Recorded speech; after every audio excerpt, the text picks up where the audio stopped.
La semana pasada, como el tiempo se aceleró un poquito, no pudimos poner la presentación para las cosas que se van a compartir hoy. Pero estamos en un momento muy importante porque es el momento donde estamos decidiendo, o cada uno está decidiendo, qué ministerio va a tomar, y para eso necesitamos tener algunas cosas como claras, ¿no? Porque hay muchos que estamos acá, que servimos al Señor, tenemos años sirviendo al Señor, pero hay como que no hay claridad en ciertos conceptos que son importantes que debemos manejar o tener en cuenta hoy. ¿Está bien? Así que vamos a orar al Señor y con eso nos preparamos para la palabra de hoy. Señor, gracias por tu presencia, por tu palabra, Señor, que es viva, que es real, que es eficaz. Gracias porque venimos con un corazón dispuesto, con un corazón agradecido de lo que tú haces por nosotros, pero también venimos con un corazón que arde por conocer tu voluntad y hacer tu voluntad. Así que nos rendimos y nos dejamos guiar por ti, Señor, para que hagas lo que tú quieras en esta tarde. En el nombre de Jesús. Amén y amén. La semana pasada estuvimos hablando de varias cosas específicas que Dios hizo con Jeremías y cómo Dios lo va a llamar y le va a quitar de alguna forma algunas cosas que él tenía en su mente que eran como los imposibles de él. Y esta vez yo quiero llevar a lo que es el tema de cuál es el llamado de la iglesia de hoy. Y para eso tenemos que tener claro algunos conceptos. Entonces, no sé si podemos ir avanzando por allá, por favor. Darle clic, avancemos más, para que veamos entonces qué es lo que vamos a hablar hoy y de qué vamos a tratar hoy. Importante que usted sepa que esto que voy a hablarle, usted sabe que usted lo va a buscar es en la Biblia. Yo solamente voy a estar tratando de ofrecerle un tema para que usted pueda reflexionar en casa. No es como que Emilio lo dijo y es así como Emilio lo dijo, pero es importante que usted vea cada punto. ¿Podemos seguir avanzando, por favor? Ay, nos estamos viendo. No, pero tienes que darle abajo, por favor. Ulises, le está dando a la flechita que está en la parte inferior. Hay una flechita en la parte inferior. Esa, perfecto. Mucho más cómodo. Muy bien. Ok. Vean este concepto que yo pongo aquí, lo que es cuerpo de Cristo y lo que es corporación de Cristo. Lastimosamente la gente no entiende la diferencia de lo que es ser cuerpo de Cristo, es decir, el conjunto de creyentes que de una u otra forma viven para Jesús y han creído en Jesús, a lo que es las organizaciones y las instituciones religiosas que son como corporaciones. ¿Por qué son como corporaciones? Porque ellos tienen una serie de actividades que están distribuidas en diferentes formas y muchas veces la gente confunde la institución con el cuerpo de Cristo y no son lo mismo. ¿Están conmigo? Es como decirles, este templo, esto no es la iglesia. Es decir, este edificio no es la iglesia. ¿La iglesia quién es? Ustedes, los creyentes, todos nosotros. Es decir, los que creemos en Jesús somos la iglesia, pero esta estructura no. ¿Dónde quedó demostrada? La pandemia. Y la pandemia demostró de que nos pueden cerrar los templos, pero los que están en la fe van a permanecer en la fe. Y los que no están en la fe se van a perder, porque así pasó en pandemia. En pandemia un poco de gente, ya no está la iglesia y se desataron. Y otros agarraron mucha más fuerza después de la pandemia y dijeron, no, mi fe tiene que ser ahora más fuerte. Así que hay que entender que no es el templo. Si usted todavía piensa que es el templo, usted tiene todavía el pensamiento católico del siglo XIX, donde pareciera como que todo lo que es la iglesia y las estructuras de las iglesias son la casa de Dios. Yo sé que con nuestro hábito siempre le llamamos a esto la casa de Dios. Pero entiéndalo el sentido figurado, es la casa de Dios porque la hemos dedicado al Señor. Pero esta no es la casa de Dios. Dios no habita en templos hechos por los hombres. Dios habita ¿en dónde? En los corazones. Así que voy a decir algunas palabras que yo espero que usted no se sienta mal por la manera en que lo voy a decir. Solamente le voy a pedir que usted entienda que yo no voy a hablarle a su grupo religioso. Yo voy a hablar de la palabra a su corazón y usted decide qué aceptar o no de lo que yo voy a decir. Una de las cosas que dije la semana pasada, no estoy compitiendo con el pastor por el puesto del pastor, es porque muchas personas confunden cuando uno dice algo que quizás suene diferente a lo que el pastor dice, que es que yo estoy compitiendo con él. No estoy compitiendo con él. Él y yo hablamos siempre y los tengo un profundo respeto tanto a Adriana como a Manuel. Y yo sé que él tiene muchas veces que decir cosas en este púlpito que obedece al hecho de que él es el pastor. Y el pastor le va a decir a usted, congréguese. Y el pastor le va a decir a usted, es tiempo que vaya a evangelizar. El pastor se lo va a decir así. Y esa es su función. No sé si me explico.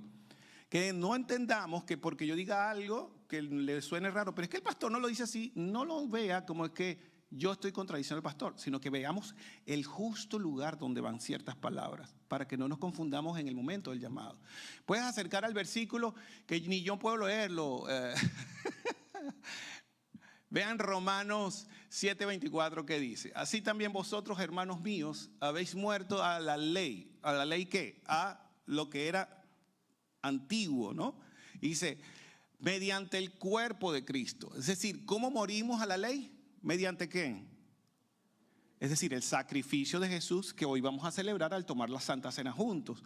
El sacrificio en la cruz, su cuerpo entregado, es lo que nos da ahora acceso. Y dice, para que seáis de otro, del que resucitó de los muertos, a fin de que llevemos fruto para Dios.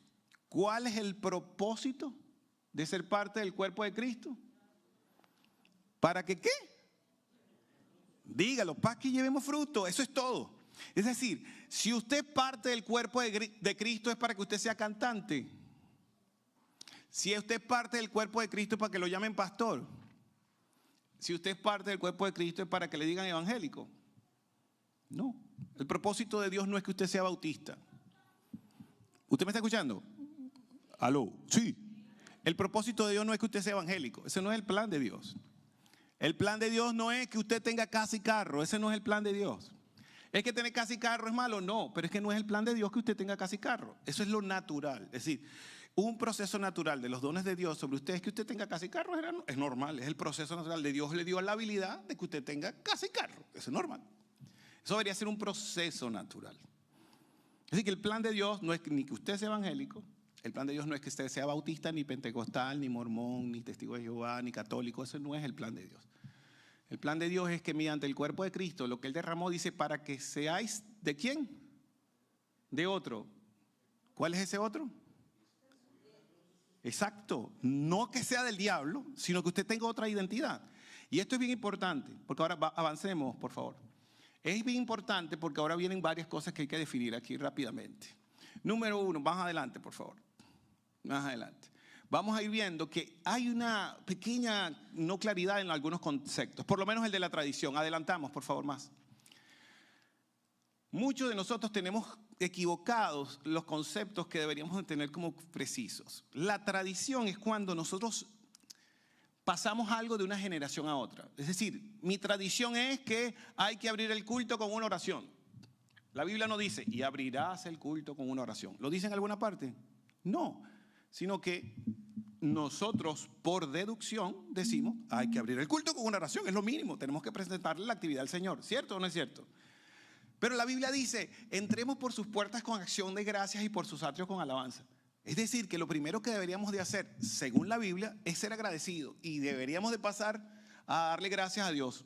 Qué bonito sería que en un culto viniera usted y se parara y dijera, bueno, gracias a Dios porque esta semana pasó esto, esto y esto. Tremendo. Abrir las puertas con acción de gracias. Y así podemos ver muchos ejemplos. Pero vea lo que dice ahora Éxodo 12, 17 con respecto a una fiesta que usted conoce, que es la fiesta de la Pascua. Dice, guardaréis la fiesta de los panes sin levadura, porque en este mismo día saqué vuestras huestes de la tierra de Egipto, por tanto guardaréis este mandamiento vuestras generaciones por costumbre perpetua. Es decir, les dijo a los judíos, o mejor dicho, a los israelitas, ustedes van a hacer una fiesta y esa fiesta va a ser perpetua. Es decir, van a matar un cordero y entonces todo eso se volvió una ¿qué? Tradición. Porque ¿para quién era? Para sus hijos. A ver, ¿cuántos acá matan corderos?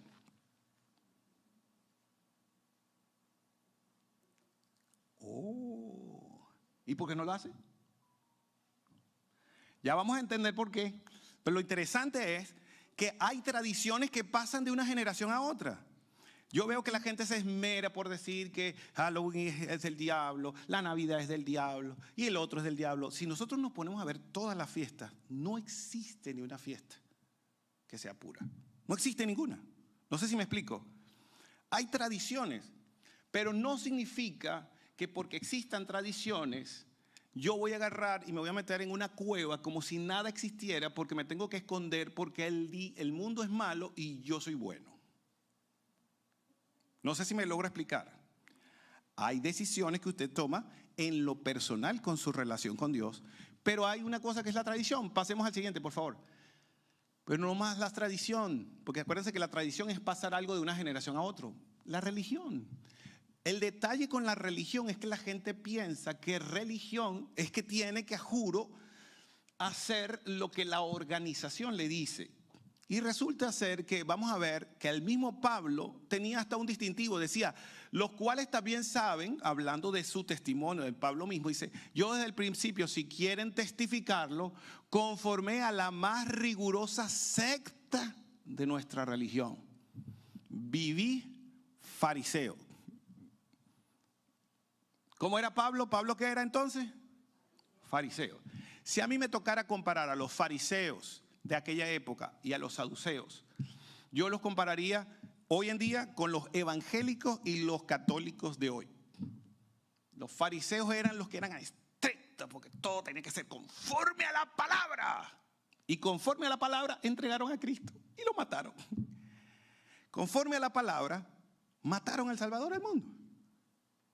Y a muchos de nosotros venimos de eso. Yo antes era demasiado estricto y riguroso. ¿Cuántas personas no mandé al infierno? Un pocotón. Recuerdo un día que yo estaba en una actividad en una zona popular de mi país y había muchas fiestas y rumbas y todo el mundo ahí celebrando. Y yo fui y me metí en una actividad porque me invitaron porque era una vigilia. Y cuando yo llegué allí, yo vi que los muchachos saltaban y se revolcaban en el suelo y brincaban.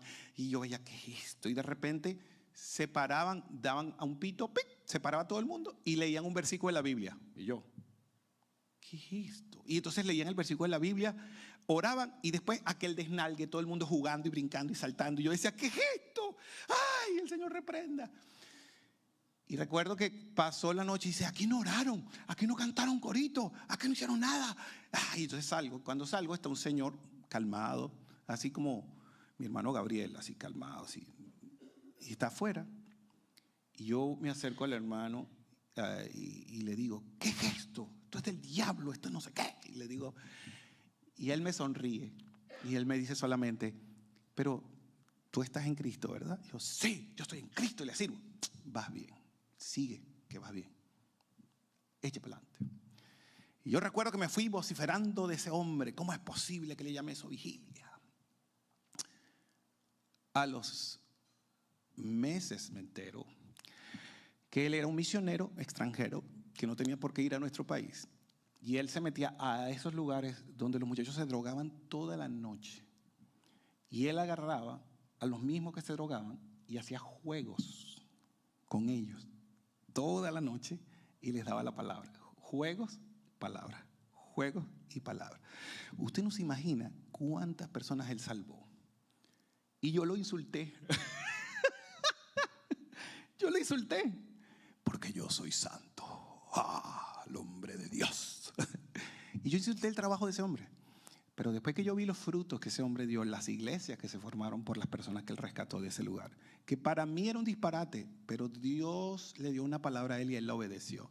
Él no se quedó con la religión, él se fue a buscar a las personas donde había necesidad. En Santiago 1:27 dice, la religión pura, según el Señor, la religión pura y sin mácula, es decir, sin mancha, sin nada, delante de Dios Padre, no es evangélica, ni católica, ni mormona, ni testigo de Jehová, ni adventista.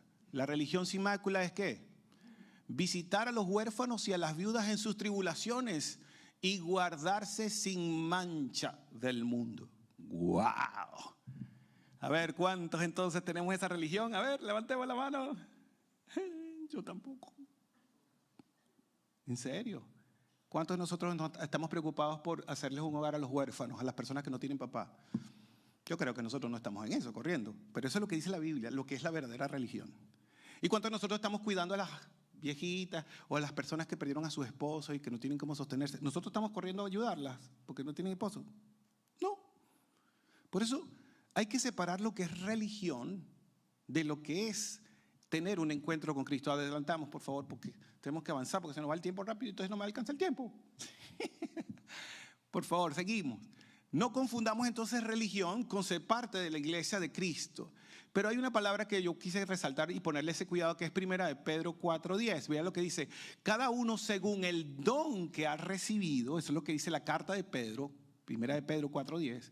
Dice: cada uno según el don que ha recibido, ministrelo a otros. La palabra ministro, para que ustedes lo sepan, es mesonero. Esa es la traducción real del hebreo. Es decir, una persona que ministra es una persona que se pone en la mesa y le sirve la mesa a la gente. Eso es la palabra ministro. Ministro es servidor. Una persona que prepara la mesa y se la sirve a la gente. Entonces dice aquí: si alguno ha recibido un don, ministrelo a otros. Como buenos, ¿qué? ¿Qué dice ahí? Como buenos evangélicos que son. ¿Dice eso? Como buen católico que ustedes, ¿qué dice eso? ¿Por qué utilizar la palabra administrador cuando pudimos haber utilizado la palabra siervo, sacerdote, no sé, reverendo? No utilizaron esa palabra. ¿Qué es lo que Dios está esperando? ¿Que seamos buenos qué? Ay, pero eso es un ministerio. Pues sí, el primer ministerio que Dios está esperando es que usted sepa utilizar los recursos que tiene. Y la pregunta es: ¿sabe cuáles son los recursos que usted tiene física, emocionalmente y espiritualmente? ¿Ves? Porque dice que es la multiforme gracia de Dios. Es decir, que la gracia de Dios tiene muchas ¿qué? Es una sola forma. No, o se hace como aquí se dice o no se hace. ¿Cómo es la gracia de Dios? ¿Son muchas gracias o es una sola? Es una sola gracia, pero que se expresa de ¿cómo? Muchas maneras. Esto es bien importante entenderlo. ¿Por qué? Seguimos adelante, por favor. Seguimos adelante. Alguien que me ayude, seguimos adelante. Y es que tenemos que aclarar los conceptos. Una cosa es la convicción que usted tiene y otra cosa es la religión y la tradición que usted trae. Muchos de aquí son evangélicos de muchos años, católicos de muchos años, adventistas de muchos años, mormones de muchos años, pentecostales de muchos años, menonitas de muchos años. Muchos de ustedes ya tienen muchísimos grupos donde ustedes estuvieron. Pero una cosa fue esa experiencia y otra cosa es su convicción. ¿Qué es lo que usted cree ahorita? ¿En qué confía usted en lo personal?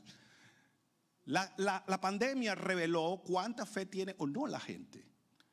No por la enfermedad, sino por cómo la gente reaccionó ante la enfermedad. Hubo momentos para nosotros como familia duros cuando nosotros estábamos acá y hubo momentos fuertes donde algunas personas dijeron: aquí no entra ni siquiera un no vacunado. ¡Uy! Esa broma fue dura, escucharla de nuestros propios hermanos. Y no por señalarlos a ninguno. Es que es duro cómo una situación puede sacar a relucir en qué creemos y cuál es la base de nuestra fe. ¿Qué es un principio? El principio del método es algo diferente. Por lo menos, yo amo a Carolina, pero el mismo amor que yo le tengo a Carolina es el mismo amor que yo le tengo a Abimael. Mira, todos dijeron, no. ¿Por qué usted lo dice? Porque a alguien se le ocurrió decir que en el griego se le llama amor de diferentes maneras. Amor filios, amor ágape, amor eros, perdón. Pero esos son términos del lenguaje griego. No sé si me explico. Esos son términos del lenguaje griego. Es como los griegos llaman al amor. Pero eso no significa que el amor sea varios. El amor es uno solo. El que no ama, no ha. ¿Por qué? Dios es amor. El principio es que Dios es amor. Punto. Pero la forma como amamos, es decir, como yo amo a mi esposa, jamás es la forma como yo amo a mi hijo. No sé si me explico. Yo puedo tener intimidad con mi esposa en los términos que nosotros hemos establecido, pero yo también tengo un nivel de intimidad con mi hijo en los términos nuestros de padre a hijo. No sé si me explico. Es otra clase de intimidad, pero la forma es distinta, pero el amor es el mismo. Porque si a mí me preguntan por cuál de los dos daría la vida, yo la voy a dar por los dos. No sé si me explico. El amor es el mismo. El amor que usted tiene por su mamá, por su tía, por su abuela, sigue siendo el mismo. Solamente que se lo da de diferente manera. El que no ama, no ha conocido a Dios. Y esto nos pone en un gran aprieto. Porque hay muchos no creyentes que aman más que los mismos creyentes. Y eso me dice a mí que hasta un no creyente tiene a veces más relación con Dios que aquel que dice que es de la iglesia y que ama al Señor. ¿Cuál es el fondo y la forma? Es que una cosa es lo que usted le coloca a un frasco de perfume y otra cosa es la forma del frasco de perfume. El fondo es lo que está dentro y la forma es lo que se expresa. Usted puede poner un perfume muy caro en un frasco muy barato o puede poner un perfume muy barato en un frasco muy caro. Así mismo pasa con el cuerpo de Cristo y lo que uno llama la corporación de Cristo, como una forma de decirlo. Una cosa es la iglesia Getsemaní como organización y otra cosa es usted como creyente. Usted como creyente está siendo ministrado, guiado por el Espíritu Santo. Yo no le puedo enseñar a usted lo que es una relación personal con Cristo. No lo puedo enseñar a eso. Porque la relación personal con Cristo se aprende viviéndola. No sé si me explico. Uno le puede hablar de un personaje bíblico, uno le puede hablar de una historia bíblica, pero la relación de crecimiento con Dios es de usted. Me quedé con una frase que dijo mi hermano Jaime la semana pasada y que de verdad es cierto. Es decir, quien no es discipulado no puede discipular a otro. Y ser discipulado significa es que yo busco a alguien que me dé por lo menos nociones de cómo yo mismo puedo llegar a Dios. No sé si me explico. Y yo busco a ese alguien y aprendo de él tanto, pero llega un momento en que ya tú te cansas de aprender de alguien y dices, yo voy a buscar a otra persona. No sé si me explico. Porque no es esa persona el centro del crecimiento del evangelio en mí. ¿Quién es el crecimiento en mí? Jesús. Yo empiezo a crecer porque yo estoy comprometido con Cristo, no con la iglesia, no con la corporación, sino hablando del cuerpo de Cristo. Yo estoy comprometido con Dani a orar, no porque me lo pidan los domingos porque tengo que orar, sino porque después de conocerla, yo digo, wow, antes oraba por ella, pero ni siquiera sabía lo que Dani estaba pasando. Oraba, Dios bendice a Dani, ayúdala, cúrala, sánala. Señor, ayúdala, cúrala, sánala. ¡Pum! Entré en la enfermedad. Oh, y ahora que estoy viviendo la enfermedad que está viviendo Dania, Dios eterno. Ok, ya vivió Dania, vamos a declarar sanidad. Bueno, vamos a creer en la sanidad de Dios de ella. Me provoqué abrazar a Dania. Me provoqué abrazar a Marisela. Me provoca abrazar a muchos de ustedes cuando me dicen, ay, estoy pasando por una enfermedad. ¿Por qué? Porque los conozco. ¿Qué es lo que hace que uno ame a la gente cuando está pasando por una situación difícil? Cuando usted es creyente. ¿Qué es lo que lo mueve? ¿De qué acabamos de hablar? Solamente Dios nos mueve a la misericordia, aunque no conozcamos a la gente. Si el amor de Dios no fluye en nosotros, no nos va a importar la gente, no nos va a interesar. Seguimos, por favor. Y como no nos importa la gente, porque realmente así somos, todos somos malos, siempre vamos a estar haciendo comparaciones entre evangélicos y católicos, por poner un ejemplo. Pero yo veo que los evangélicos adoran a las normas. Es mi doctrina, es la doctrina de mi iglesia. Y la doctrina, más que la Biblia, es las normas que establece la iglesia y cómo lo hace. En cambio, los católicos adoran a su virgen, aman a su virgen, quieren a su virgen, respetan a su virgen. ¿Y los cristianos cómo hacen? ¿Aman a quién? A su doctrina, a su iglesia. Es mi iglesia. En esta iglesia sí creemos en el Señor, en aquella no. En esta creemos en el Señor, aquella está perdida. ¿Me logro explicar? Tenemos una adoración a la iglesia, es decir, al templo, a la doctrina, como si esa fuera más superior que Dios. Los católicos hacen sus promesas y sus procesiones. Y es interesante porque ellos hacen sus procesiones, pero ellos, aunque sea, pagan la promesa. Usted lo ve caminando en chapitas, es decir, caminando así, usted lo ve arrastrándose y haciendo un sacrificio para pagar la promesa de que le sanaron un hijo y todo eso. En cambio, en los evangélicos hacen ayunos, hacen oraciones, hacen para tener un carro, una casa, un culto, no sé qué. Y viene Dios y le da la respuesta. Y después que Dios le da la respuesta, ¿qué pasa con las personas una vez que reciben la respuesta de Dios? Se olvida, más nunca vuelve. Jamás vuelve a la iglesia, jamás vuelve a servirle a Dios. ¿Por qué? Porque yo le pedí un carro, pero ahora que tengo el carro tengo que trabajar para pagar la gasolina. Ahora tengo una casa, no, pero ahora tengo que cuidar la casa. Y entonces cuando venimos a ver, pedimos cosas a Dios y no hay diferencia entre católicos y evangélicos, realmente no hay diferencia. Entre la veneración a las luminarias, por lo menos la veneración que tenemos a las luminarias. Es decir, mientras los católicos adoran las figuritas que están en los templos y decimos, no, que eso es del diablo, y decimos que ellos son malos por eso, ¿qué hacen los evangélicos con cada predicador o cantante famoso? No salimos corriendo, no, que a mí no me ore Manuel, que me ore Adriana. No, que no me ore Adriana, que me ore mejor la hermana Corita, porque no, este no tiene unción, este sí tiene. Este sí se siente, este no se siente. No sé si me explico. Los cristianos hacemos hasta clasificación de quién tiene poder y no tiene poder. No sé si tenemos figuritas que no son de palo ni de yeso, pero nosotros tenemos nuestros propios ídolos evangélicos o protestantes. ¿Me logro explicar? Seguimos, por favor. Entonces, nosotros pensamos que esta es una situación de hoy nada más, pero pasó con Pablo y Pedro. Pablo y Pedro discutieron. Y por lo menos en el caso de Pedro, Pedro quería comer con los judíos cuando ya había pasado como una semana ahí comiendo con Pablo y los gentiles, con los que no eran judíos. Y había comido cochino, y había comido, no, quién sabe qué había comido Pedro. Pero cuando llegan los visitantes judíos, Pedro se empezó a juntar solo con los judíos y Pablo se quedó con los gentiles y empezó una pelea entre ellos. Y fue rudo, porque discutieron y aparece ahí en los hechos la discusión entre Pablo y Pedro. ¿Por qué? Porque Pedro quería seguir manteniendo ciertas conductas judías y Pablo decía, ya el Señor vino por los gentiles. Entonces, siempre ha habido un conflicto. Pedro se quiso quedar en Jerusalén y Dios le dijo que él iba a ser el pastor del grupo de apóstoles que estaban allí. Le dijo, pastorea mis ovejas. Pero aunque Pedro se quedó ahí, usted lo puede buscar, que aunque vino el Espíritu Santo en Hechos 1:8, ellos se quedaron y no salieron de Jerusalén cuando Dios les dijo que fueran de Jerusalén a Samaria. ¿Y hasta dónde?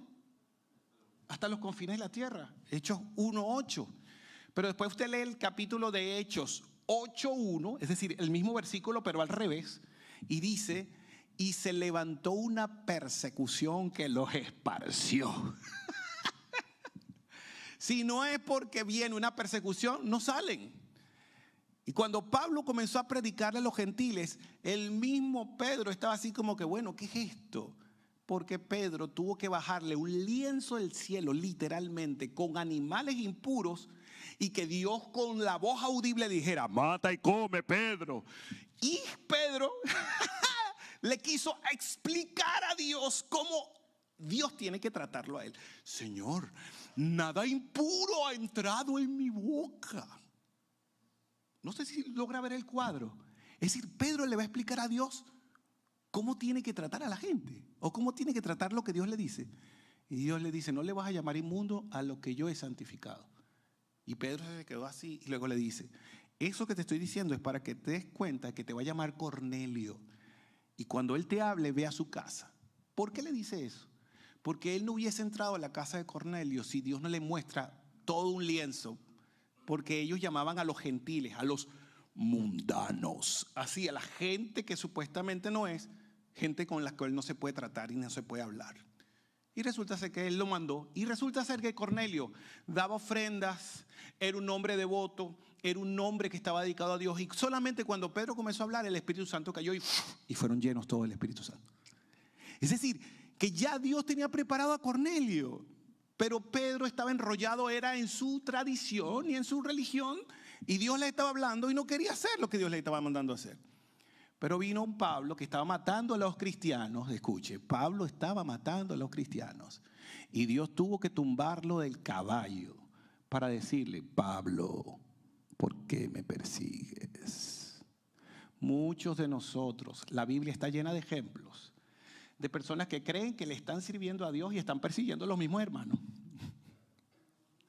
Y es una locura. Yo me meto en internet y es más los evangélicos que están criticando a otros evangélicos que los evangélicos que están haciendo cosas para ganar a otras personas que no conocen al Señor. No sé si me explico. Hay una cantidad de críticos de por qué Dante Gebel no puede tal cosa, por qué Cash Luna no puede tal cosa, por qué Marcos Witt no puede tal cosa, por qué fulano no puede tal cosa. Y pudieron nombrar una cantidad de gente. Y todo el mundo son expertos en saber cuál es el que no debe hacer lo demás. Pero mi pregunta es, Y esos que critican a todos esos que supuestamente son todos pecadores y perdidos, ¿qué están haciendo para ayudar a otros al crecimiento espiritual? Esa es mi pregunta. Porque yo veo que hablan muy bien en los comentarios, pero yo no veo absolutamente nada que ellos tengan algo que muestre que estén haciendo su trabajo. Y cuando nosotros empezamos a ver todas las críticas que hay alrededor, nos damos cuenta que la gente está empeñada en criticar el trabajo de otro, pero no mostrar con sus obras lo que está dispuesto a hacer por el Señor. ¿Me logro explicar? Por eso entonces seguimos, por favor.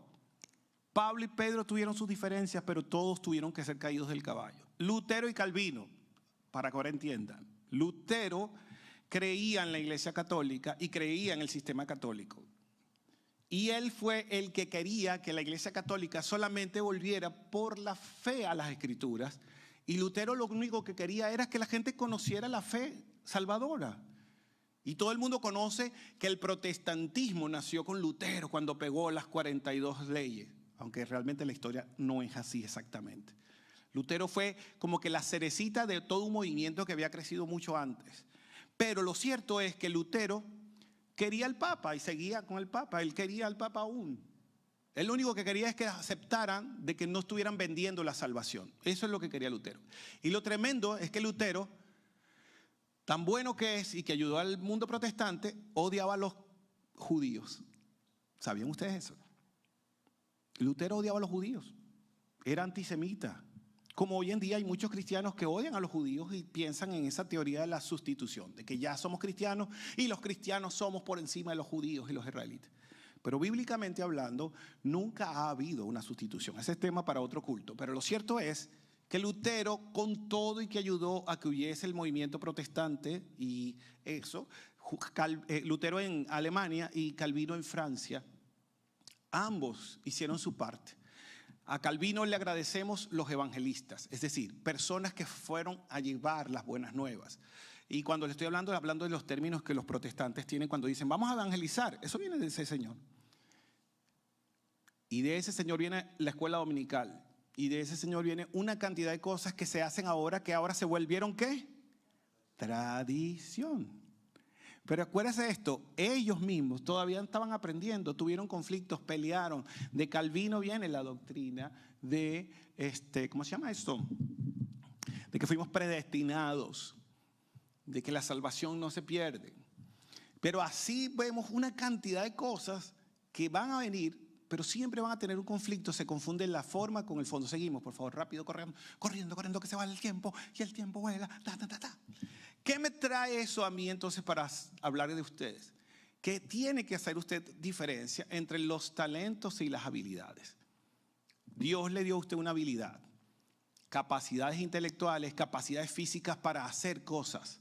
Y esas capacidades son naturales. Eso se desarrolla con la disciplina y la experiencia. ¿Estamos claros en eso?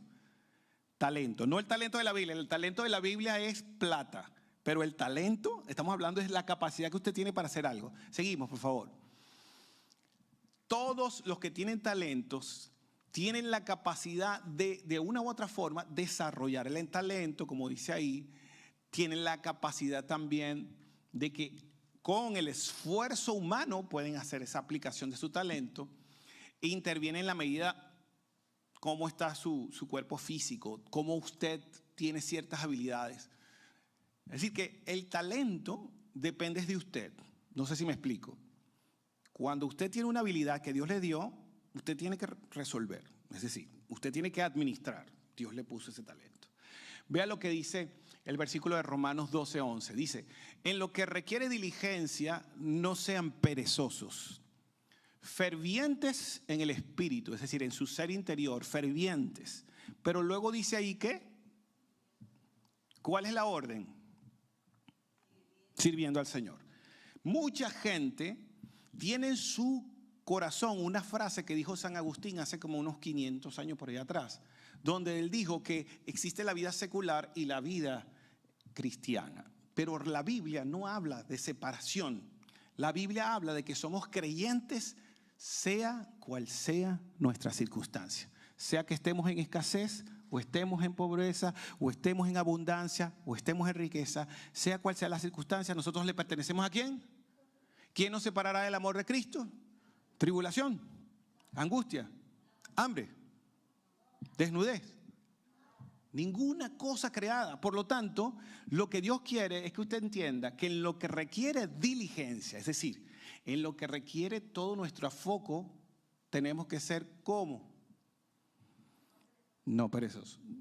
Y eso ya es decir, que el que no trabaja, no coma. El que no hace su parte, no tiene que tener premio. ¿Cierto o no es cierto? Seguimos, por favor. ¿Qué quiere esto decir con esto de las habilidades? Que las habilidades no son su don. Lo voy a volver a repetir. Las habilidades no son ¿qué? Su don. Es solamente un regalo de Dios, sí, porque sí es un don de Dios el que usted tenga una habilidad, pero no el don del que Dios está queriendo que usted averigüe cuál es. Romanos 11:29 habla de unas cosas interesantes. Dice, porque irrevocables son los dones y el llamamiento de Dios. ¿Cómo es eso de que irrevocable es? Es decir, que no se le puede quitar, no lo pueden sacar de eso. Entonces, vea un tipo de don que Dios quiere que usted conozca, ¿no? Uy, te me fuiste más adelante. Una de las cosas que Dios quiere que usted conozca, aquí hay dones, que es para todos. No importa si usted es cristiano o no cristiano, la importancia es que los dones es para todos. Avanzamos un poquito. Estamos bien, pero dale a la flechita. No, ahí no, a la flechita abajo. Muy bien, dale, eso. Los dones de Dios, y lo voy a resumir aquí, es algo que usted no hace ningún esfuerzo en tenerlo. Es algo que está allí y usted sabe que hay algo en su vida de no sé qué, en la cocina o en la parte de crear diseños, en la parte de hacer muchas cosas, que usted no hace esfuerzo. Que usted mismo se da cuenta que cuando usted lo hace tan fácil que a usted a veces hasta se pregunta, ¿y a mí me pagan por esto? Si me estoy divirtiendo. A mí me pagan por esto que me gusta tanto. Hay algunos que están así. Hay algunos que están frustrados diciendo, ¿yo qué hago haciendo esto si esto no me gusta? Si yo no sé hacer esto, ¿para qué yo estoy en este trabajo? No sé si me explico. El don es algo que no requiere esfuerzo. Seguimos. Y el don es algo que es una expresión de Dios, porque es una extensión de Dios para mostrárselo a usted. Es decir, Dios quiere mostrarle una extensión de Él a usted. Y eso no va a depender de usted, depende de Dios. Depende de las circunstancias donde Dios le permite pasar. No sé si me explico. Es Dios tratando de darle a usted una manera de enfrentarse a este mundo con una expresión de Él. La medida y la calidad del don dependen de la misericordia de Dios. Es decir, es Dios el que de una u otra forma le dio las condiciones físicas, les dio las circunstancias. Es decir, todo influye en el desarrollo de su don porque Dios le puso ese lugar. No sé si me explico. Le puso en la familia que tenía que nacer. Le puso en la casa donde tenía que vivir. Le puso en el país donde tenía que estar. Ay, pero ya yo me vine a Canadá. Ay, ¿tú crees que tú lo planeaste? ¿Tú crees que tú lo planeaste venirte para Canadá? No. Dios te estaba entrenando y te trajo a Canadá porque a Él se le ocurrió. Y lo único que Él ha estado ayudándote a que vayas descubriendo tus dones con lo que está pasando. Ahora seguimos, va adelante, por favor. Cuando Dios empieza a mostrarte tus dones, vas a descubrir algo, que el don es el fondo, es la esencia, es el principio, pero la forma es la habilidad. ¿Me logro explicar? Es decir, el don tiene algo especial de Dios que la gente no sabe ni siquiera explicar. Le voy a poner un ejemplo conmigo, porque es la única forma. La gente piensa, cuando me ve en el término de la organización evangélica, me dice, tú eres un adorador, aleluya, santo. Me dice la gente, tú eres un adorador porque canto. Pero la Biblia no dice que porque cante soy un adorador. Porque la Biblia, ser un adorador, es que el Padre busca adoradores. Es decir, el Padre busca hijos. Un adorador es un hijo. Un adorador no es un cantante. Entonces ya por allí sabemos que no existe el ministerio de adoración. Bíblicamente hablando no existe. Eso lo creó la tradición evangélica. Ministerio de adoración. Eso es como le llamamos para poderle dar un nombre. Pero el ministerio de adoración, todos tenemos que adorar aquí.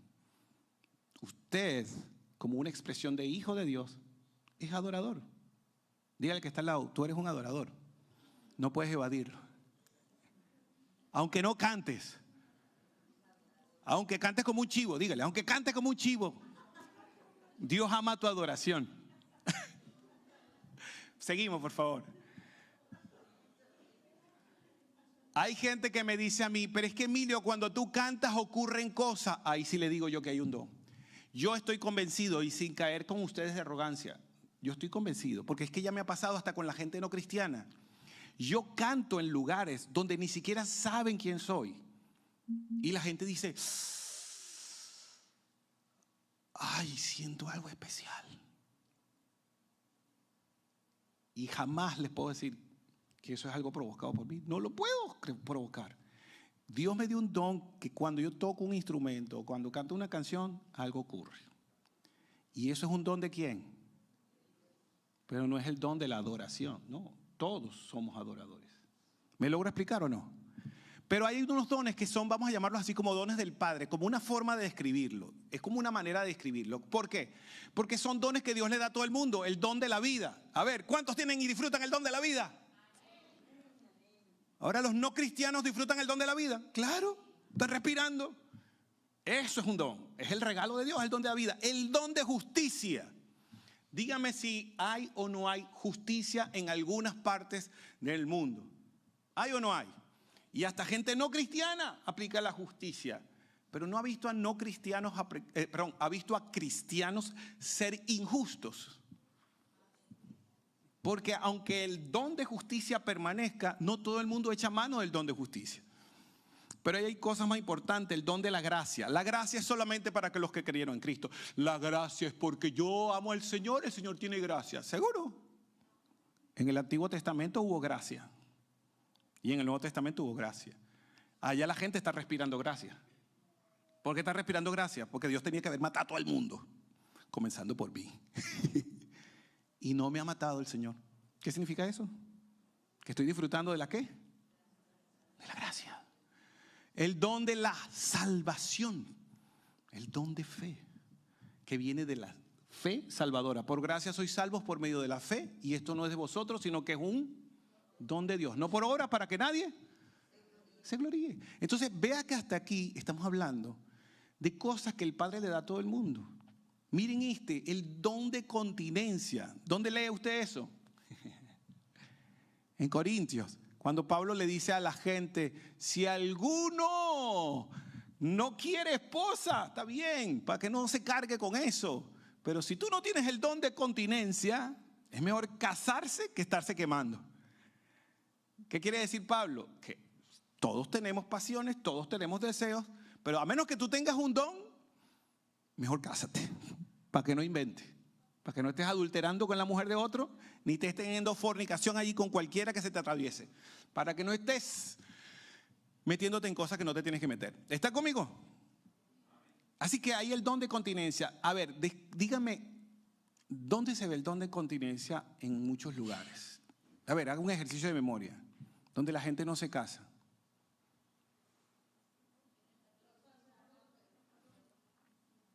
Y créame que hay muchísimos católicos devotos que aman al Señor. Yo sé que a algunos no les va a gustar lo que voy a decir. Que aman al Señor y que están enclaustrados en lugares de forma seria, no de forma de juego.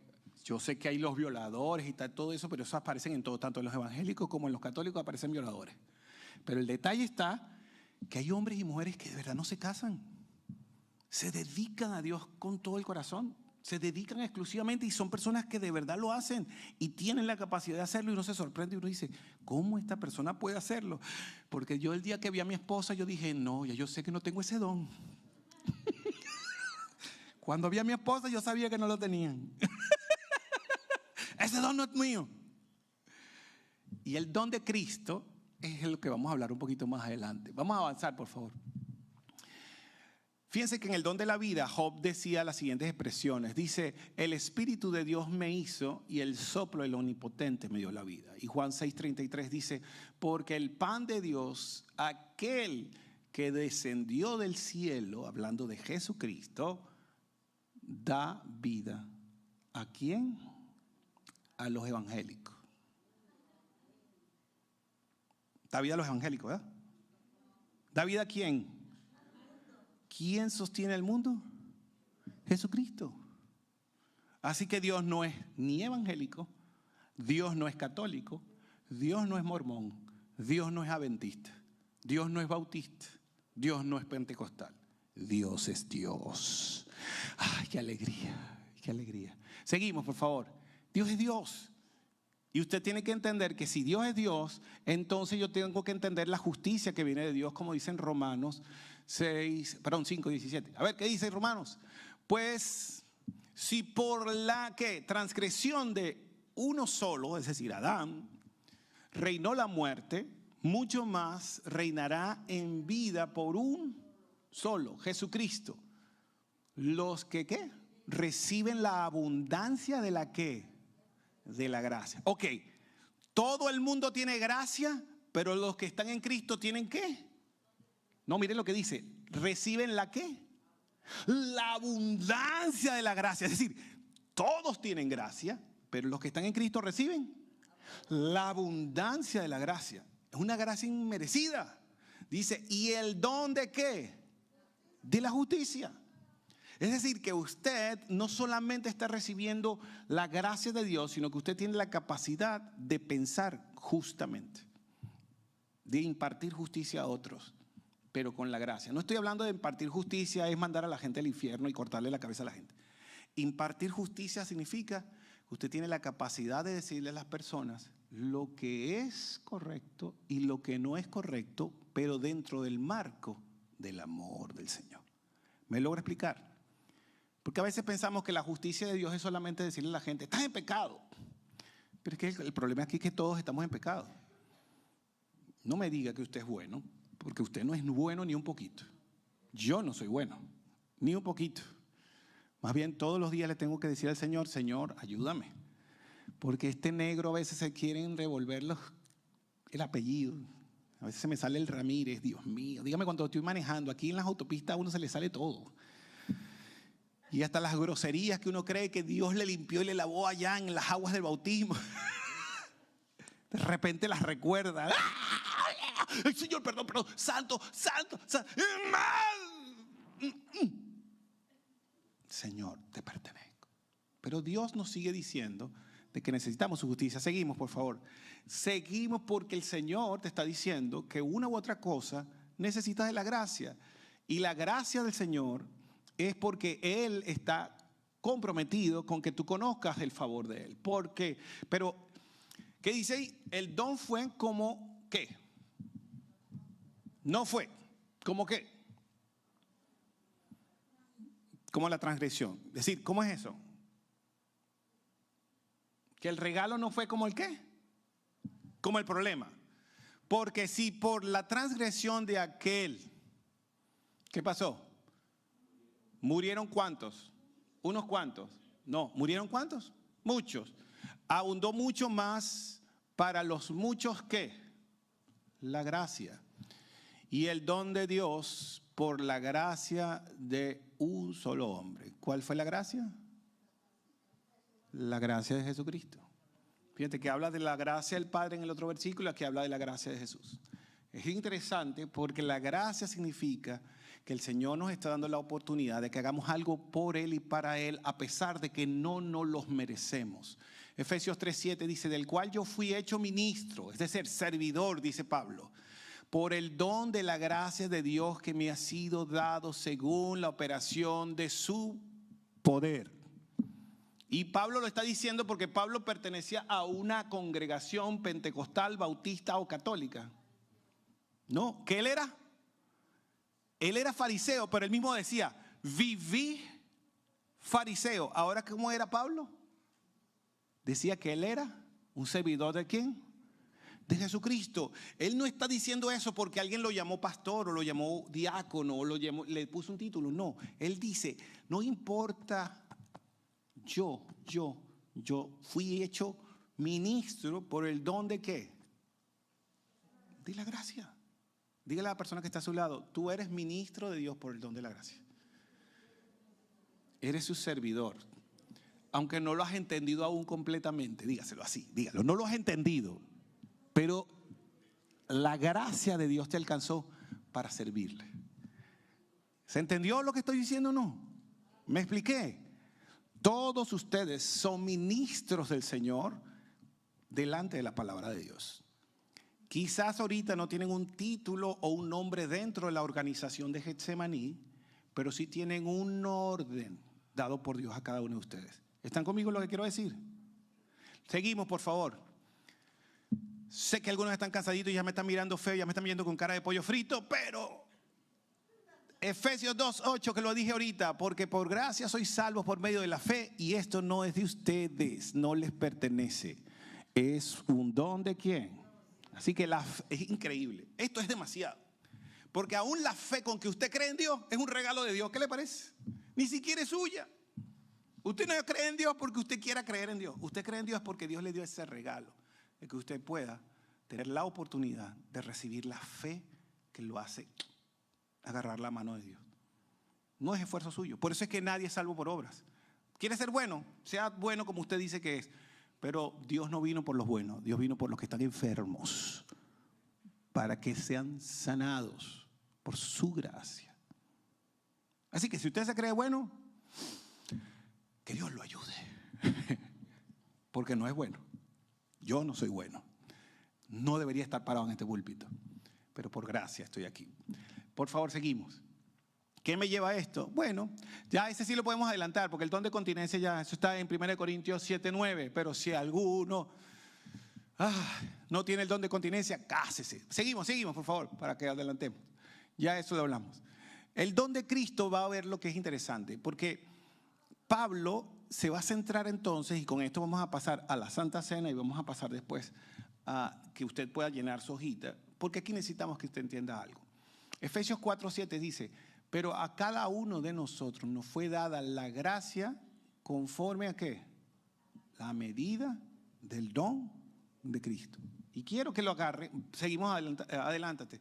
La gracia conforme a la medida del don de Cristo. Esto es algo importante. Porque una cosa es que Dios nos dé la capacidad, acércalo un momentico, sí. Mira, una cosa es que Dios nos dé la capacidad de pensar y de hacer justicia. Otra cosa es que Dios nos dé la oportunidad de guiar a otros en el liderazgo. Otra cosa es la capacidad que algunos tienen de intuir, de entender los tiempos. Otra cosa es la capacidad de la empatía. Otra cosa es la capacidad de la resistencia. Otra cosa es la capacidad de organizar y ordenar. Otra cosa es la capacidad de percepción y de intuición. Es decir, todos nosotros tenemos una gran cantidad de capacidades. Una cosa es esa porque todo el mundo la puede tener. Los cristianos y los no cristianos pueden hacer justicia. Los cristianos y los no cristianos pueden guiar a otros en liderazgo. Los cristianos y no cristianos pueden intuir y entender los tiempos. Todos tenemos esas capacidades porque Dios se las da ¿a quién? A todos. ¿Por qué? Por gracia. ¿Está conmigo? La gracia nos lleva a eso. Ahora adelantémonos, por favor. Y esto es bien importante. Los entendidos en los tiempos, como lo dice en Crónicas, dice, para que usted tenga una idea, dice así: de los hijos de Isaacar, 200 principales entendidos en los tiempos, es decir, en lo que puede ocurrir, y que sabían lo que Israel debía hacer, cuyo dicho seguían todos sus hermanos. Yo no sé cuántos en la familia suya respetan lo que usted dice en su familia, pero no se ha dado cuenta que en todas las familias hay alguien que entiende para dónde tiene que ir la familia. No importa cuál miembro es, o un primo, o un tío, o un abuelo, que dice, nos mudamos, se mudó toda la familia. y se fueron completos todos del país. O si dijo alguien, es el momento de que armemos un negocio, toda la familia arma el negocio, porque hay alguien que es entendido en los tiempos. Otro ejemplo, y estos hombres procedían con fidelidad, estamos hablando de 2 Crónicas 34:12, y eran sus ¿qué? Mayordomos. Mayordomos significa administradores. Y ahí dan los nombres. Levitas de los hijos de Merari y Zacarías y Mesulán de los hijos de Coat, para que activasen la obra. ¿Cuál era la función de ellos? Que activasen la obra. Es decir, estamos hablando de obra de construcción. Y luego dice aquí, todos los entendidos en instrumentos de música. Y estamos hablando de habilidades. Estaban allí construyendo. Y luego dice Daniel 2:21, para que usted tenga esa frase que se le olvida a algunos. Él muda los tiempos, es decir, Él cambia los momentos y las circunstancias de la vida. Y las edades, Él cambia la temporada de cada uno. Quita reyes y pone reyes. Es decir, que pone a la gente en un servicio y también la quita de ese servicio. Y da la sabiduría a ¿quiénes? A los sabios. ¿Y da ciencia a quién? Daniel lo estaba diciendo ¿a quién? A los judíos, a los israelitas. ¿A quién le estaba diciendo eso? A ver, ¿lo que recuerdan? A Nabucodonosor. Entonces vean esto, Daniel se lo estaba diciendo a un no creyente. Le estaba diciendo eso. Es decir, que si usted es inteligente y tiene habilidades para los números, Dios fue el que le dio esa habilidad. Si usted sabe meter cálculos y códigos y todo eso, Dios le dio esa habilidad. Sabe hacer construcción, Dios le dio esa habilidad. Sabe analizar a las personas y analizar lo que Dios le dio esa habilidad. Todos ustedes tienen habilidades extraordinarias y Dios se la dio. No es que usted va a recibir un ministerio, no, ya Dios le dio su ministerio desde que nació. Por eso le decía a Jeremías, antes de que naciese, y yo te di por profeta a las naciones. Desde antes de que tú nacieses, ya Dios sabía que tú ibas a elegir esa profesión. ¿Y lo sabía por qué? Porque fue Él el que te puso el código de barras. Él fue el que te puso las fortalezas y debilidades que tienes. Y tus debilidades y fortalezas son las que te hacen buscar la profesión que tú tienes, ¿o no? Tus debilidades y fortalezas son parte de ti. Ay, no, pero es que el Señor me tenía que hacer perfecto. ¿Quién dijo eso? Cuando Dios vio que el hombre era como que muy perfecto, dijo, no es bueno que el hombre esté solo.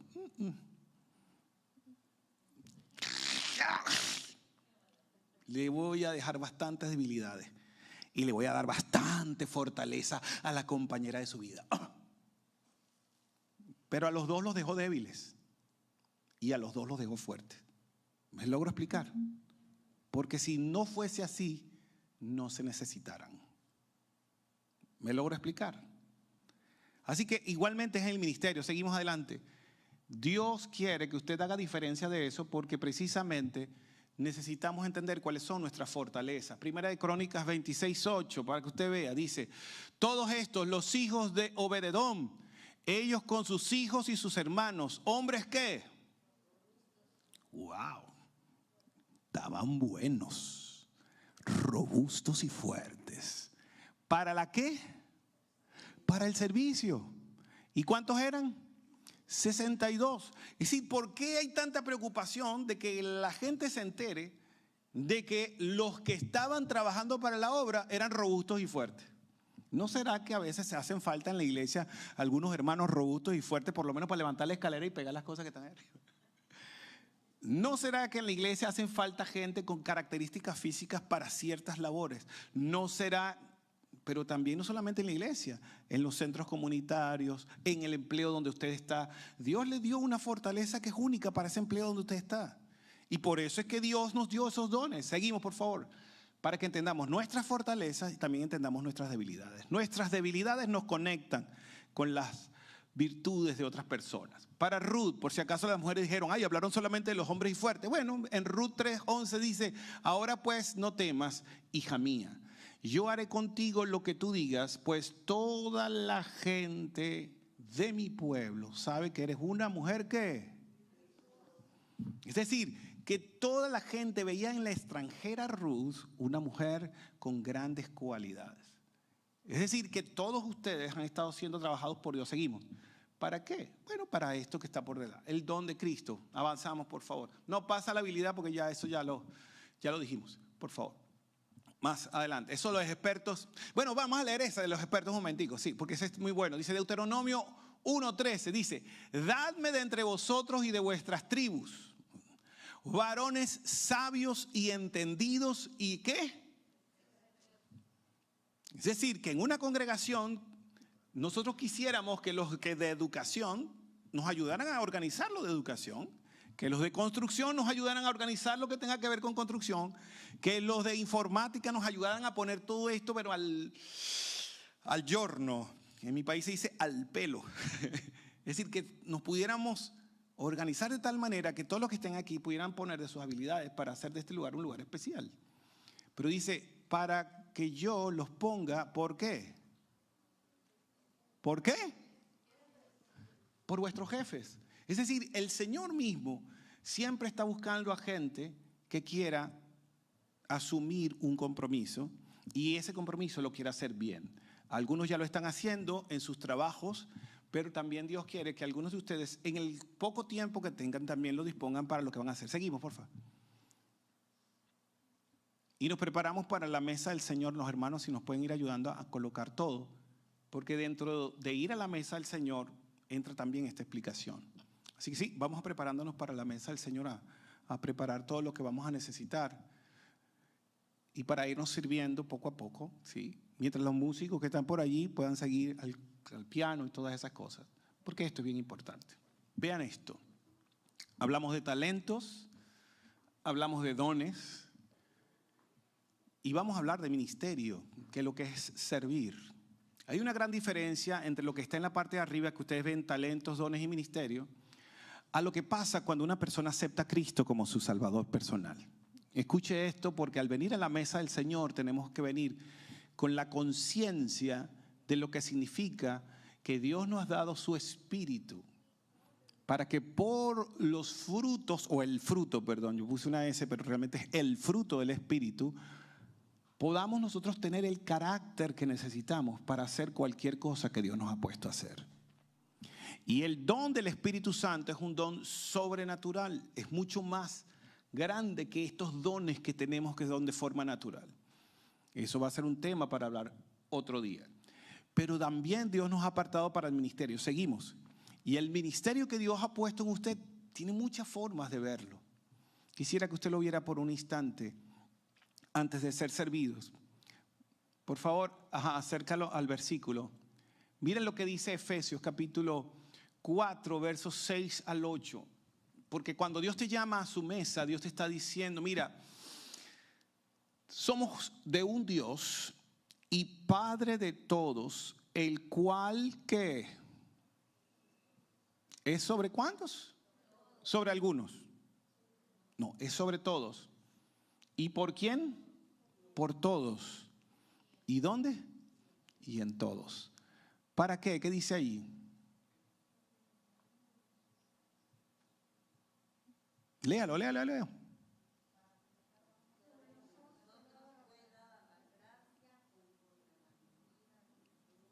De Cristo. ¿Para qué? ¿Por qué dice eso? Por lo tanto dice, subiendo a lo alto, llevó cautiva la cautividad, eso que nos amarraba, eso que no nos podía dejar ser, y dio dones ¿a quiénes?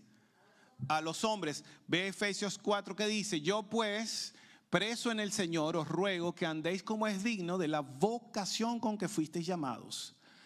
¿Con toda qué? Humildad, mansedumbre. Esta parte, ay, vamos a leerla juntos. ¿Qué? Ay, otra vez vamos a leerla, pero fuerte, énfasis. Soportándonos con paciencia los unos a los otros. Wow. ¿Qué es lo que Dios nos está pidiendo? Yo sé que usted a veces no aguanta este negro, pero tiene que aguantar el negro. A veces te pone fuerte. Oye, ya se alargó, yo tengo que ir a comer. A veces tenemos al pastor y le escuchamos y nos repite. Y yo digo, ¿pero por qué el pastor repite tanto? Porque ese es su trabajo. Repetirnos cosas que a veces se nos olvidan. Esa es la función de él. Y digo, pero es que el pastor la tiene agarrado conmigo. Si tú sientes que el pastor la tiene agarrado contigo, eso significa que todavía no has crecido en esa área. Porque si te sientes cada vez que el pastor habla, que te amenaza lo que él está diciendo, es porque esa área no ha sido trabajada. No sé si me explico. Pero cuando el pastor dice algo y tú dices, oye, qué bueno, esa etapa, ya la pasé. Diga, pastor, dele al que está al lado. Pero llega un momento en el cual uno empieza a decir, ya va. ¿Por qué el pastor está repitiendo tanto de que tengo que confesar mi pecado? Oye, yo de verdad lo confesé. ¿Por qué el pastor repite tanto que me tengo que arrepentir? Por eso dice, con toda humildad y mansedumbre, soportándonos con paciencia los unos a los otros en amor. Así que quiero pedirles, por favor, que nos pongamos de pie. Vamos a tomar los elementos de la cena. Y mientras estamos tomando los elementos de la cena, por favor, Re. Perdón, Sol, me equivoqué, Sol. Y le invito a que salga de su asiento, venga y usted mismo busque los elementos de la cena del Señor. Y piense por un momento en todo lo que ha escuchado. Por favor, vamos a seguir a la siguiente diapositiva. Pase, por favor, salga de su asiento y tome los elementos de la cena. Con calma, con tranquilidad. Y quiero leerles algunos versículos mientras usted está caminando y va tomando todo eso. Dice, así que ya no sois extranjeros, dice el Señor, ni advenedizos, sino ciudadanos de los santos y miembros de la familia de Dios. Por eso es que venimos a la mesa del Señor. Somos miembros de la familia de Dios. Vea lo que dice la Escritura, edificándonos sobre el fundamento de los apóstoles y profetas. Voy a cambiar la palabra apóstol y voy a cambiar la palabra profeta por el castellano. Sosteniéndonos en el fundamento de los que Él envió y de sus mensajeros. Es decir, las personas que Él asignó para dar el mensaje. Y dice, siendo la principal cabeza del ángulo, Jesucristo. Cuando Dios dice que nos edifiquemos como una casa viva, como lo dice Pedro también, que seamos edificados como piedras vivas, es que cada uno de ustedes como creyente está en una casa donde los creyentes somos una familia y la familia se cuida, la familia se apoya, la familia piensa y planifica lo que va a hacer y cómo lo va a hacer, la familia busca permanecer en unidad. A la familia no la usa el nombre de la gente, sino a la familia la une un solo nombre, que es el nombre de Jesús, que es el Dios y Señor de cada una de las familias, de las que estamos aquí y de las que no están aquí también con nosotros. Pasemos a la siguiente diapositiva, por favor. Vea lo que Dios tiene para muchos de nosotros que a veces no comprendemos. La palabra de Dios dice en Efesios 4 que Dios a unos constituyó apóstoles, a otros profetas, a otros evangelistas, pastores y maestros. Pero vea un momento, dale clic al círculo, por favor, para que se acerque un poquito. Dele clic al círculo para que se acerque un poquito. Miren lo que dice ahí. La palabra apóstol del griego, usted lo traduce y es un representante. A alguien que va como un embajador en nombre de alguien. La palabra mensajero es de la palabra profeta, es lo que significa. La palabra pastor, aunque ustedes no lo crean, tiene que ver con administrar el cuidado. Un pastor, un obispo, como lo dice la Escritura en el griego, significa alguien que ve las cosas y las supervisa y las administra. Eso es un pastor. Y un maestro es alguien que ayuda a otros a aprender. Y la Biblia dice en Efesios 4:13, y escúchelo bien, hasta que todos lleguemos a la unidad de la fe, al conocimiento del Hijo de Dios, a un varón perfecto, a la medida de la estatura de la plenitud de Cristo. ¿Qué significa esto? Que Dios lo está llamando a usted a ser un apóstol. Pero no como las instituciones llaman a los apóstoles. Dios le está llamando a que sea su representante. ¿Puede ser usted representante de Dios aquí en la tierra? Es decir, puede ser la imagen de Jesús para la gente que quizás la única Biblia que van a abrir es la boca suya. Hay gente que no va a leer la Biblia sino a través de usted, porque no la entiende. Y usted es la única Biblia que ellos van a poder escuchar. ¿Ha entendido usted que usted es el mensajero del Señor? Que es profeta del Señor.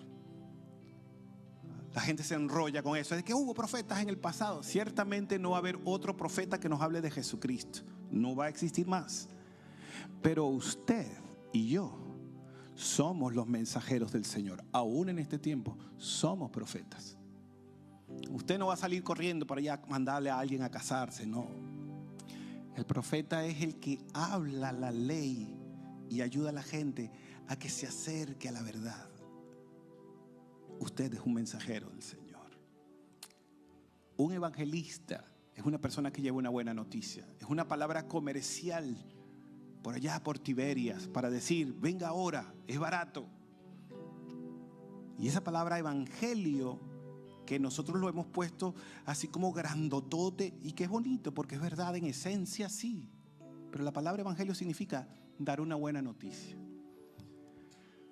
¿Cuántas personas cuando nosotros llegamos se sienten felices de que llegamos porque somos buenas noticias? ¿O cuántas personas se atormentan cada vez que nosotros llegamos porque cada vez que abrimos la boca somos malas noticias para ellos? Pastores, ¿acaso Dios no te mandó a ser pastor de tu propio hogar? ¿Qué pasa si cierran todas las iglesias? ¿Quién va a enseñarle a tus hijos?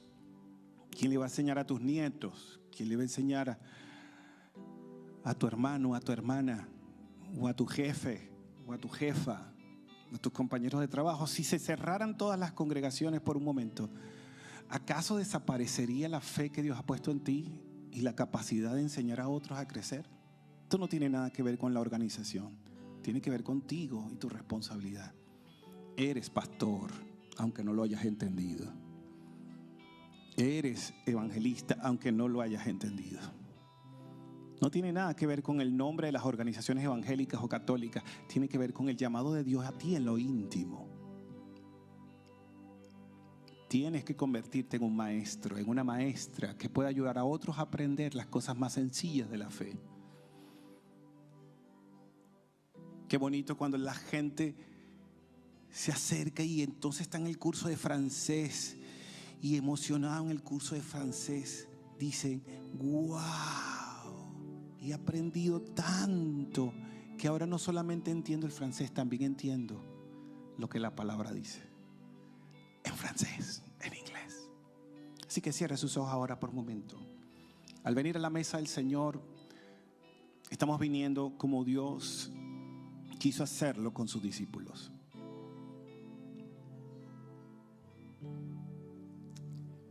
Y al estar en la mesa, les dijo a todos: esto es mi cuerpo, que por vosotros es partido.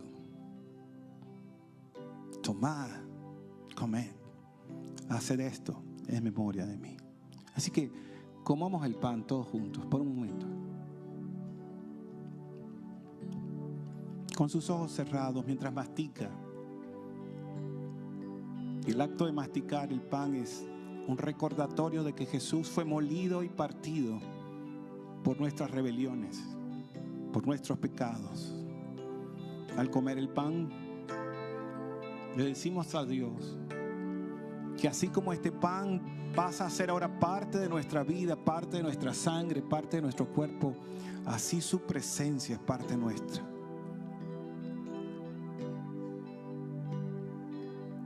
Es el pan que alimenta nuestra alma. Es ese pan que descendió del cielo y da vida a los hombres. Da vida a los que creen en Él. Ese pan que alimenta y llena. Señor, gracias.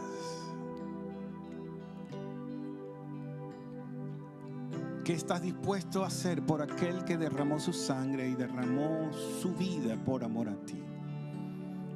Cantamos por un momento. Tus ojos